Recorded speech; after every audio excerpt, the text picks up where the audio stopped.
Hello students, स्वागत है आपका हमारे यूट्यूब चैनल में। आज हम करने वाले हैं पेपर कोड BPCS 187 मानव संसाधनों का प्रबंधन। ये सेशन आपके जून एग्जामिनेशन और आगे आने वाले एग्जामिनेशन के लिए बहुत ही इंपॉर्टेंट होने वाला है, तो आप इस वीडियो को पूरा एंड तक ज़रूर देखिएगा। अगर आपको वीडियो पसंद आती है तो इसे लाइक ज़रूर कीजिए और अपने दोस्तों के साथ इसे शेयर ज़रूर करना। और अगर आप इसी प्रकार की वीडियो चाहते हैं तो आप चैनल के साथ लगातार बने रहिए, इसे सब्सक्राइब ज़रूर कीजिएगा। तो BPCS 187 ये 50 नंबर का पेपर होता है, ऑप्शनल पेपर होता है। जिन बच्चों ने ऑप्शनल चूज किया है उनके लिए बहुत इंपॉर्टेंट होने वाला है, ठीक है। तो लगभग 18 या 20 नंबर जो होते हैं इसके पासिंग मार्क्स होते हैं। तो अगर आपने इससे रिलेटेड अभी तक अगर कुछ भी नहीं पढ़ा है तो आप हमसे गेस्ट पेपर परचेज कर सकते हैं। ये आपकी तैयारी को और भी अधिक मजबूत बनाएगा। इसमें हम लगभग 25 प्लस मोस्ट इंपॉर्टेंट क्वेश्चन जो होते हैं इस एग्ज़ाम से रिलेटेड वो करवाने वाले हैं, जिनको अगर आप कर लेते हैं अगर, और इससे रिलेटेड अगर आपने अभी तक कुछ भी नहीं पढ़ा है, सिर्फ गेस्ट पेपर को आप आसानी से करने के बाद आराम से 40 से 45 नंबर इस एग्ज़ाम के अंतर्गत आसानी से स्कोर कर सकते हैं, ठीक है।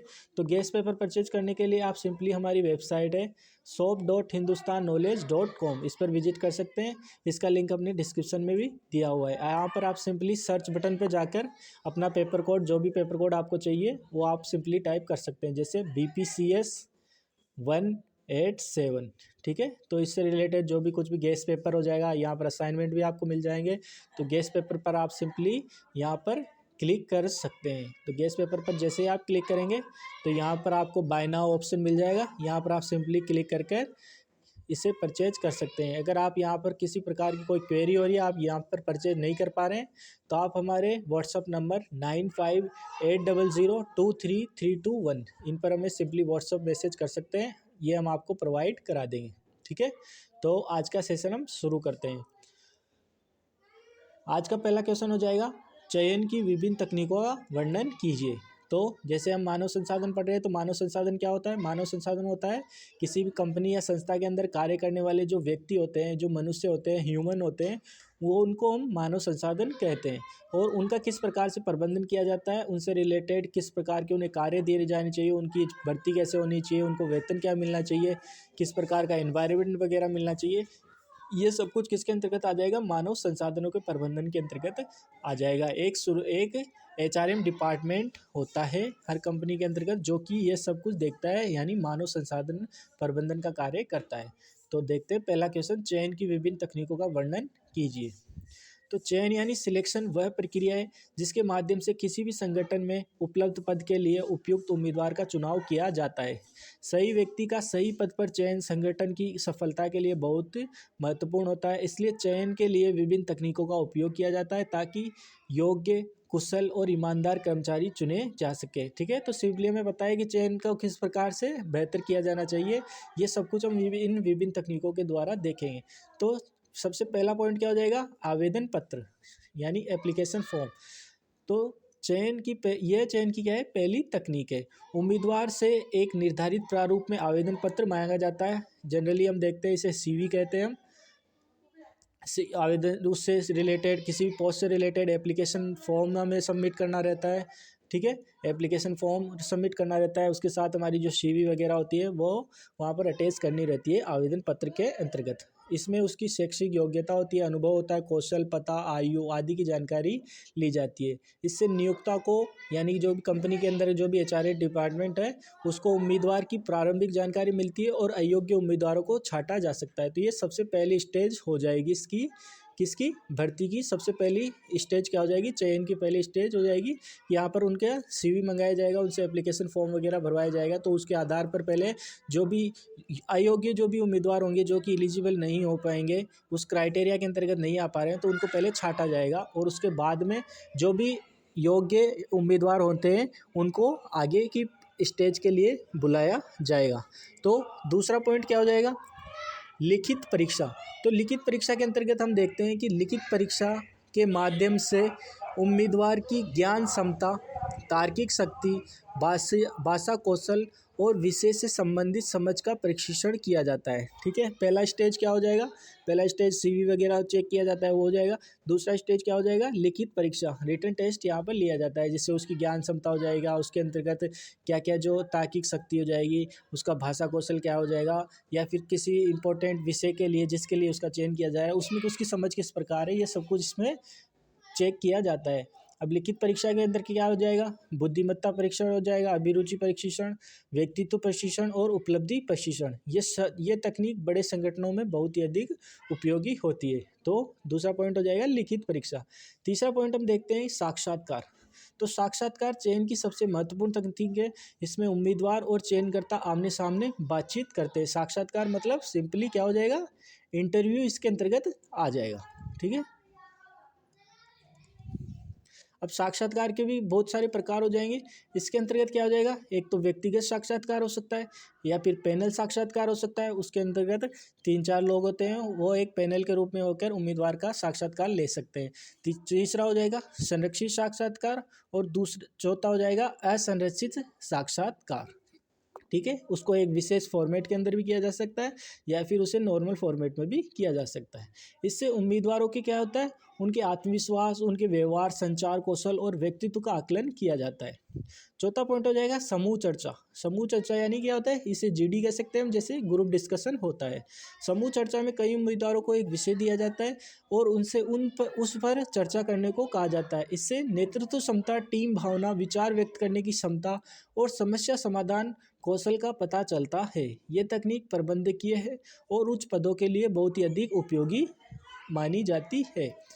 पांचवा पॉइंट हो जाएगा मनोवैज्ञानिक प्रशिक्षण। इन प्रशिक्षणों के माध्यम से उम्मीदवार की मानसिक स्थिति, उसके व्यक्तित्व, उसकी रुचि और व्यवहार का अध्ययन किया जाता है। यह तकनीक विशेष रूप से उन पदों के लिए उपयोगी होती है जहां निर्णय लेने और मानसिक संतुलन की आवश्यकता होती है। तो मनोवैज्ञानिक प्रशिक्षण के अंतर्गत क्या हो जाएगा, उसकी जो मेंटल एबिलिटी क्या है, व्यक्ति की मेंटल एबिलिटी क्या है, वो किसी सिचुएशन के अंदर, किसी डिफिकल्ट सिचुएशन के अंदर किस प्रकार का निर्णय ले पा रहा है या नहीं ले पा रहा है, ये सब कुछ इस परीक्षण के अंतर्गत देखा जाता है। ठीक है, तो ये जो भी कुछ भी बड़े जो रोल होते हैं, जैसे मैनेजरियल रोल होते हैं, उनके अंतर्गत ये बहुत ही इंपॉर्टेंट होता है। छठा पॉइंट हो जाएगा शारीरिक प्रशिक्षण। तो कुछ नौकरियों में शारीरिक क्षमता बहुत महत्वपूर्ण होती है, जैसे पुलिस, सेना या खेल संबंधी कार्य। ऐसी स्थिति में उम्मीदवार की शारीरिक योग्यता, स्वास्थ्य और फिटनेस की जांच की जाती है। ठीक है, शारीरिक प्रशिक्षण के अंतर्गत तो क्या हो जाता है, जिसमें भी जिस भी नौकरी के अंदर, जिस भी रोल के अंदर फिटनेस की ज़रूरत पड़ती है, तो जैसे पुलिस हो जाए, सेना हो जाती है, खेल संबंधी कार्य, पीटी वगैरह, उससे रिलेटेड जो भी रोल होते हैं, उसके अंतर्गत शारीरिक योग्यता का ध्यान रखा जाता है। सभी के अंदर शारीरिक प्रशिक्षण इम्पोर्टेंट नहीं होता है। सातवां पॉइंट हो जाएगा संदर्भ जांच। संदर्भ जांच क्या हो जाएगा, इसके अंतर्गत क्या हो जाएगा, यहाँ पर हम रेफरेंस का देखते हैं। इस तकनीक में उम्मीदवार द्वारा किए गए संदर्भों से जानकारी प्राप्त की जाती है। पूर्व नियोक्ता, जब भी उसने पूर्व किसी कंपनी के अंदर कार्य किया है, ये सब कुछ उसके अंतर्गत आ जाएंगे। या शिक्षक से उसके व्यवहार, ईमानदारी के बारे में जानकारी ली जाती है, और यह उम्मीदवार की विश्वसनीयता सुनिश्चित करने में भी मदद करता है। तो संदर्भ जांच के अंदर जैसे इसके अंतर्गत क्या हो जाता है, जैसे कि व्यक्ति का कैरेक्टर किस प्रकार का है, उसका कैरेक्टर सर्टिफिकेट वगैरह चेक किए जा सकते हैं, या फिर उसने पहले जिस कंपनी में कार्य किया था वहाँ पर उसका रेफरेंस वगैरह पूछा जा सकता है। ठीक है, ये सब कुछ संदर्भ जांच के अंतर्गत आ जाएगा। आठवां हो जाएगा चिकित्सा प्रशिक्षण। अंतिम चरण में उम्मीदवार की स्वास्थ्य जांच की जाती है। इससे यह सुनिश्चित किया जाता है कि वो कार्य करने के लिए शारीरिक और मानसिक रूप से सक्षम है। ठीक है, तो ये चयन की कुछ प्रक्रियाएं हो जाएगी। अब हम इसका निष्कर्ष देखते हैं। इस प्रकार चयन की विभिन्न तकनीकें संगठन को योग्य और उपयुक्त कर्मचारी चुनने में सहायता करती है। प्रत्येक तकनीक का अपना महत्व है, और सभी तकनीकों का सही संयोजन ही सफल चयन प्रक्रिया को सुनिश्चित करता है।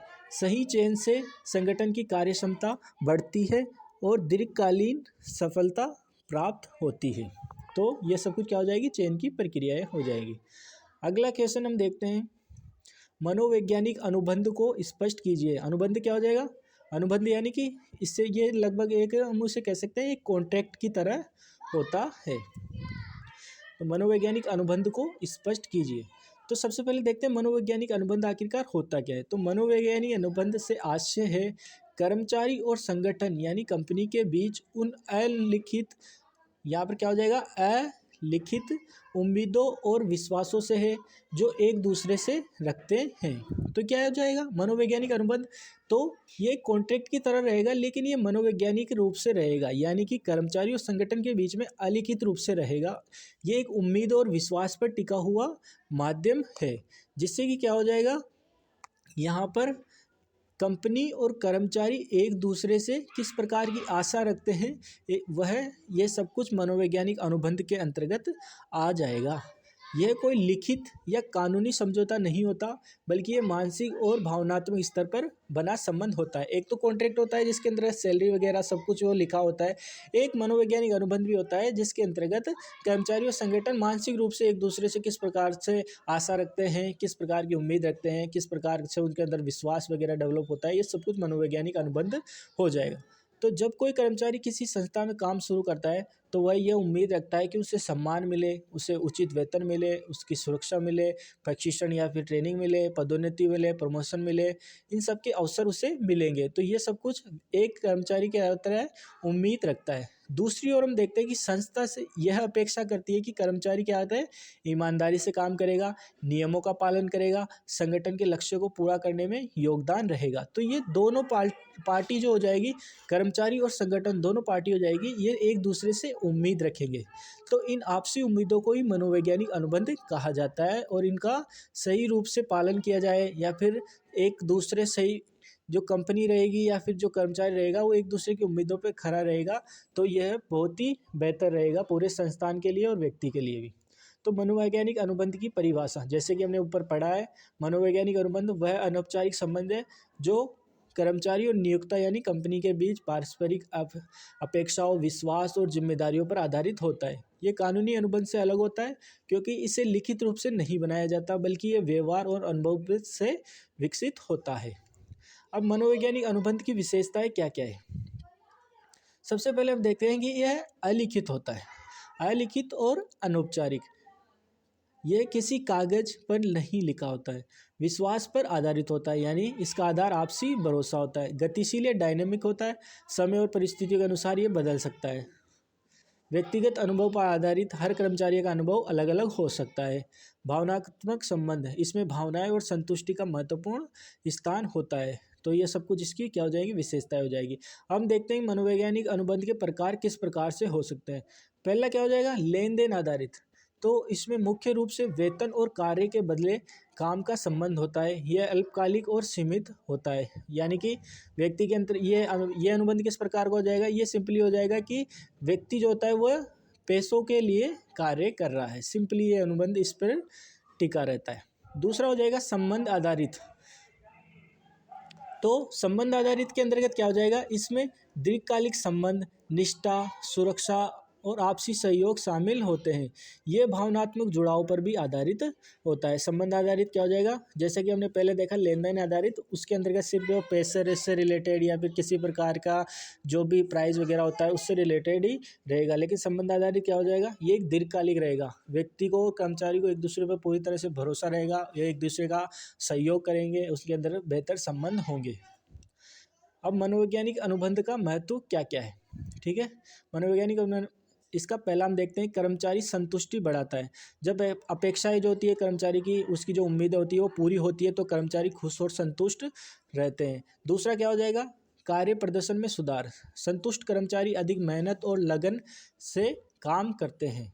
तीसरा हो जाएगा, निष्ठा और प्रतिबद्धता बढ़ती है। कर्मचारी संगठन के प्रति वे वफादार रहते हैं, ठीक है। निष्ठा और प्रतिबद्धता बढ़ती है, अगर एक दूसरे की जो उम्मीदें रहती है उन पर वह आपस में खड़े रहते हैं। तो संघर्ष में कमी, स्पष्ट और सकारात्मक अपेक्षाएं होने से गलतफहमियां कम होती है। अगर पहले से ही सब कुछ स्पष्ट रहता है, उनकी उम्मीदें वगैरह होती है, उनकी जो भी अपेक्षा होती है, तो उनके अंदर गलतफहमियों की कमी रहती है, जिससे कि किसी प्रकार का कोई भी संघर्ष उत्पन्न नहीं होता है। संगठन की छवि मजबूत होती है, तो अच्छा वातावरण बनने से संस्था की प्रतिष्ठा बढ़ती है। अब हम देखते हैं कि मनोवैज्ञानिक अनुबंध का उल्लंघन। यदि संगठन कर्मचारी की अपेक्षाएं पूरी नहीं करता, जैसे वादा किया गया प्रमोशन न देना या असुरक्षित कार्य वातावरण, तो कर्मचारी को क्या होता है, निराशा होती है। इसे मनोवैज्ञानिक अनुबंध का उल्लंघन कहा जाता है। इससे असंतोष, कार्य में कमी और नौकरी छोड़ने की संभावना बढ़ जाती है। इसी प्रकार यदि कर्मचारी अपनी जिम्मेदारियां पूरी नहीं करता तो संगठन का विश्वास भी टूटता है। तो ये मनोवैज्ञानिक अनुबंध का क्या होता है? उल्लंघन होता है। आगे हम देखते हैं निष्कर्ष। तो निष्कर्ष के अंतर्गत क्या जैसा है, अंत में कहा जा सकता है कि मनोवैज्ञानिक अनुबंध कर्मचारी और संगठन के बीच विश्वास और अपेक्षाओं को महत्वपूर्ण संबंध है। ये भले ही लिखित ना हो, लेकिन कार्यस्थल के वातावरण, संतुष्टि और सफलता पर इसका गहरा प्रभाव पड़ता है। यदि दोनों पक्ष अपनी अपनी जिम्मेदारियां समझे और निभाएं तो संगठन में सकारात्मक वातावरण और बेहतर प्रदर्शन संभव है। ठीक है, तो ये मनोवैज्ञानिक अनुबंध इसके अंतर्गत आ जाएगा। अब हम देखते हैं अगला क्वेश्चन, कार्यस्थल पर दुर्घटना को कैसे रोका जा सकता है, वर्णित कीजिए। तो कार्यस्थल क्या हो जाएगा कि जिस भी जगह व्यक्ति कार्य कर रहे, कर्मचारी कार्य कर रहे हैं, तो कार्यस्थल वह स्थान है जहाँ कर्मचारी अपनी दैनिक कार्य करते हैं। यदि वहाँ सुरक्षा का ध्यान नहीं रखा जाता तो छोटी सी लापरवाही भी बड़ी दुर्घटना का कारण बन सकती है। दुर्घटना न केवल कर्मचारियों को शारीरिक और मानसिक नुकसान पहुंचाती है, बल्कि संस्था को भी बहुत ही अधिक आर्थिक हानि होती है। इसलिए कार्यस्थल पर दुर्घटनाओं की रोकथाम बहुत आवश्यक है। यहाँ इसके लिए उचित योजना, प्रशिक्षण और सावधानी से अधिकांश दुर्घटनाओं को रोका जा सकता है। तो कार्यस्थल पर किसी प्रकार की क्या होती है, दुर्घटनाएं होती है, उससे सिर्फ जो कर्मचारी होते हैं, कर्मचारियों को तो फिजिकली या फिर मेंटल जो भी ट्रॉमा होता है, उस नुकसान होता है, वह तो होता ही है। उसी साथ जो संस्था होती है, जो कंपनी होती है, उसको भी आर्थिक हानि, फाइनेंशियल लॉस वगैरह हो सकता है। तो इसलिए इसको नियमित रूप से इसका ध्यान रखा जाना चाहिए, उचित योजना बनानी चाहिए। उसके लिए कर्मचारियों को या फिर वहाँ पर जो भी स्टाफ होता है उन्हें ट्रेनिंग दी जानी चाहिए। तो इससे अधिकांश जो दुर्घटना होती है उन्हें रोका जा सकता है। तो इनको एक एक करके हम देखते हैं। सबसे पहला पॉइंट क्या हो जाएगा, सुरक्षा नियमों का पालन। तो कोई भी जो कंपनी होती है उसके अंतर्गत कुछ नियम बनाए जाते हैं। हर संस्था में सुरक्षा से जुड़े कुछ नियम बनाए जाते हैं। इन नियमों का सख्ती से पालन करना चाहिए। जैसे मशीन चलाते समय निर्धारित प्रक्रिया का पालन करना। किसी प्रकार कोई भी इलेक्ट्रॉनिक या फिर मैकेनिकल कोई भी इक्विपमेंट हम अगर चला रहे हैं कर्मचारी, तो उससे चलाते समय निर्धारित प्रक्रिया का पालन करना चाहिए। चेतावनी संकेतों को समझना चाहिए और बिना अनुमति के जोखिम भरे काम नहीं करना चाहिए। नियमों का पालन दुर्घटनाओं को कम करने का पहला कदम है। दूसरा पॉइंट हो जाएगा उचित प्रशिक्षण।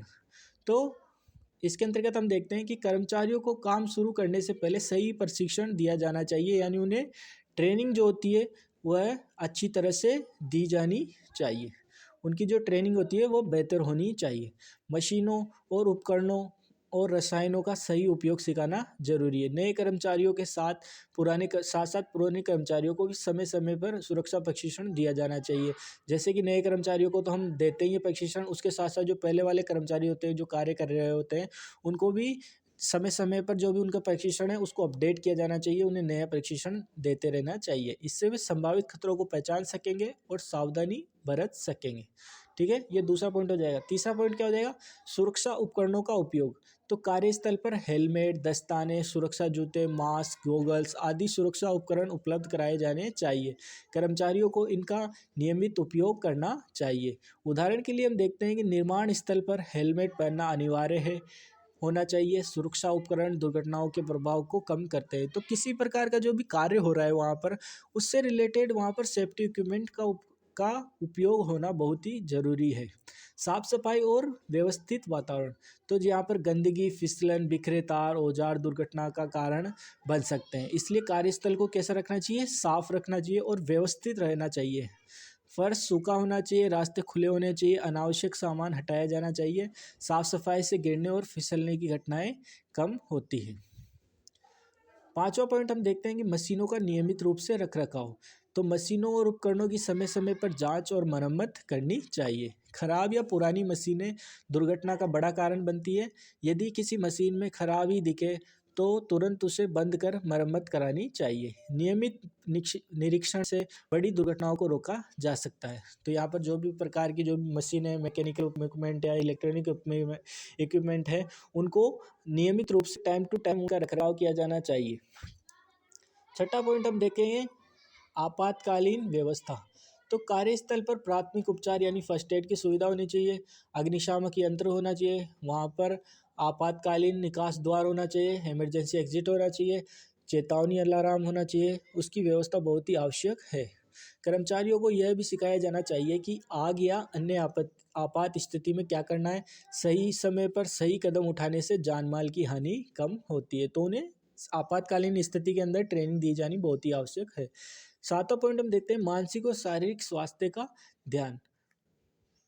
तो अधिक काम का दबाव, तनाव और थकान की दुर्घटना का कारण बन सकते हैं। ठीक है, तो वहाँ पर कर्मचारियों को अगर अत्यधिक काम का दबाव रहता है तो उससे उन्हें तनाव उत्पन्न होता है, उन्हें थकान उत्पन्न होता है, इससे भी वहाँ पर दुर्घटनाएं हो सकती है।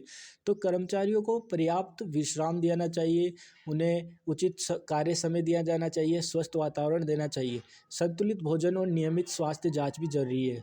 तो स्वस्थ कर्मचारी अधिक सावधान और सतर्क रहते हैं।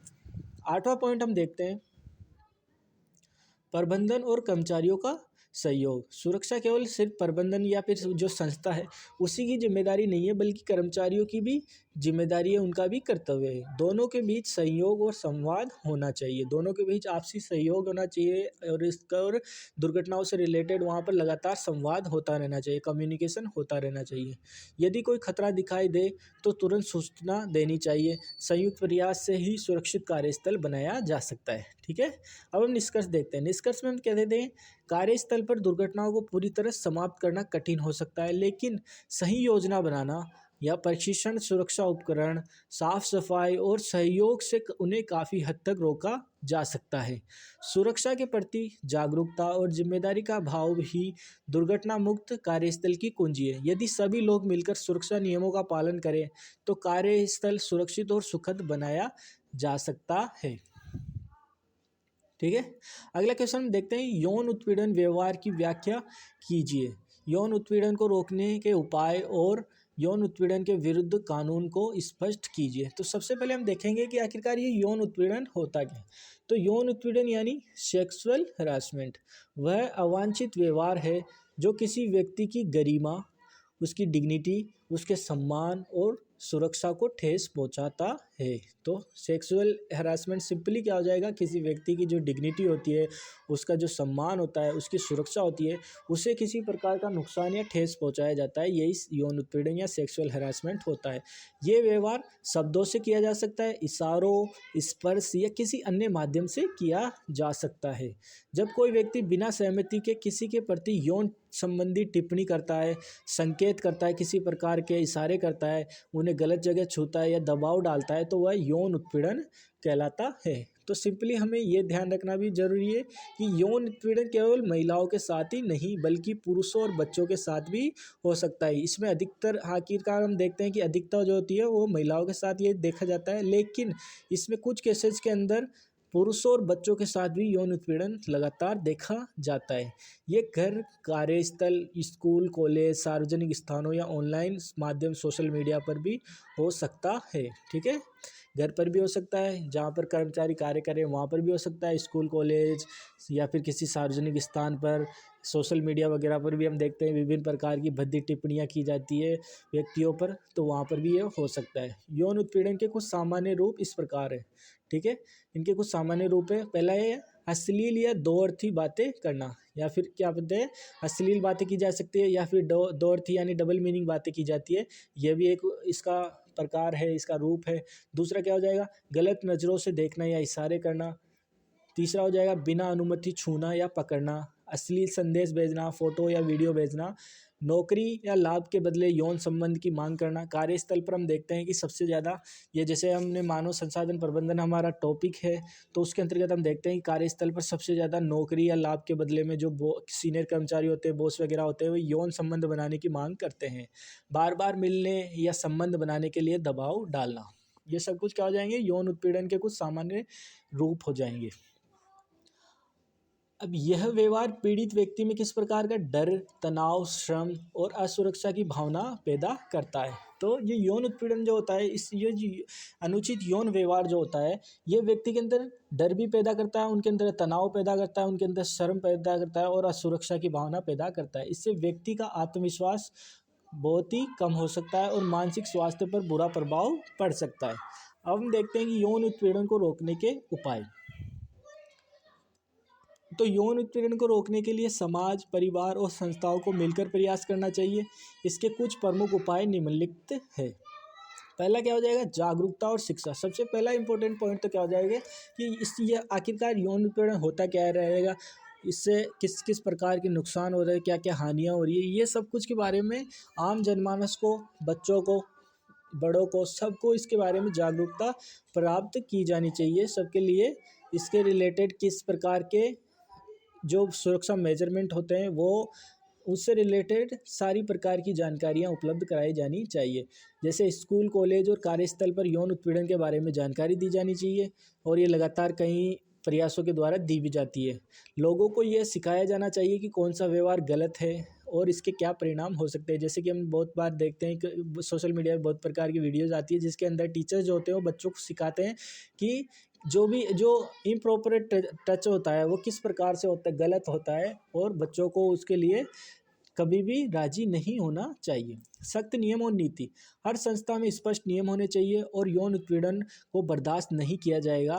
कार्यस्थलों पर शिकायत समिति, इंटरनल कंप्लेंट्स कमेटी का गठन होना चाहिए। यह मैंडेटरी होता है बहुत सारी कंपनियों के अंदर कि वहाँ पर इंटरनल कंप्लेंट्स कम्युनिटी होनी चाहिए और वहाँ पर यौन उत्पीड़न से रिलेटेड सख्त नियम और नीति होनी चाहिए। तीसरा पॉइंट हो जाएगा शिकायत की व्यवस्था। पीड़ित व्यक्ति को सुरक्षित और गोपनीय तरीके से शिकायत करने की सुविधा मिलनी चाहिए। शिकायत पर तुरंत और निष्पक्ष कार्रवाई होनी चाहिए। जो भी व्यक्ति होता है उसकी जो प्राइवेसी होती है उसको मेंटेन किया जाना चाहिए। व्यक्ति की प्राइवेसी को मेंटेन किया जाना चाहिए ताकि उसे किसी प्रकार का हार्म नहीं पहुंचाया जा सकते, और जैसे ही उसके रिलेटेड किसी प्रकार की शिकायत होती है तो उस पर तुरंत कार्रवाई होनी बहुत ही आवश्यक है, अन्यथा यह व्यर्थ हो जाएगा। महिलाओं और बच्चों की सुरक्षा।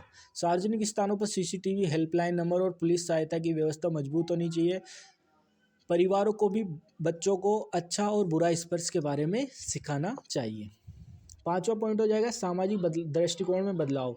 समाज में महिलाओं और पुरुषों के प्रति सम्मान की भावना विकसित करनी चाहिए। गलत व्यवहार को छिपाने के बजाय उसके खिलाफ आवाज़ उठाने को प्रोत्साहित किया जाता है। इसकी कमी लगातार हम देखते हैं कि समाज के अंदर हमें इसकी कमी दिखाई देती है कि गलत जो किसी प्रकार की यौन उत्पीड़न हो रहा है उसके खिलाफ आवाज़ जो उठाई जाती है उसको लगातार समाज के अंदर, हमारे भारतीय समाज के अंदर विशेषकर उसे दबाने की कोशिश की जाती है, और ये सबसे पहली कोशिश परिवार के द्वारा, अपने आसपास के निकट संबंधियों के द्वारा ही की जाती है। तो उसके अंतर्गत इस प्रकार के दृष्टिकोण के अंदर बदलाव करने की आवश्यकता बहुत ही ज़्यादा ज़रूरी है। अब देखते हैं यौन उत्पीड़न के विरुद्ध भारत के अंदर किस प्रकार के कानून हैं। तो भारत में यौन उत्पीड़न के खिलाफ कई कानून बनाए गए हैं। पहला क्या हो जाएगा, कार्यस्थल पर महिलाओं का यौन उत्पीड़न रोकथाम, प्रतिषेध और प्रतितोष अधिनियम 2013, ये पहला हो जाएगा कानून।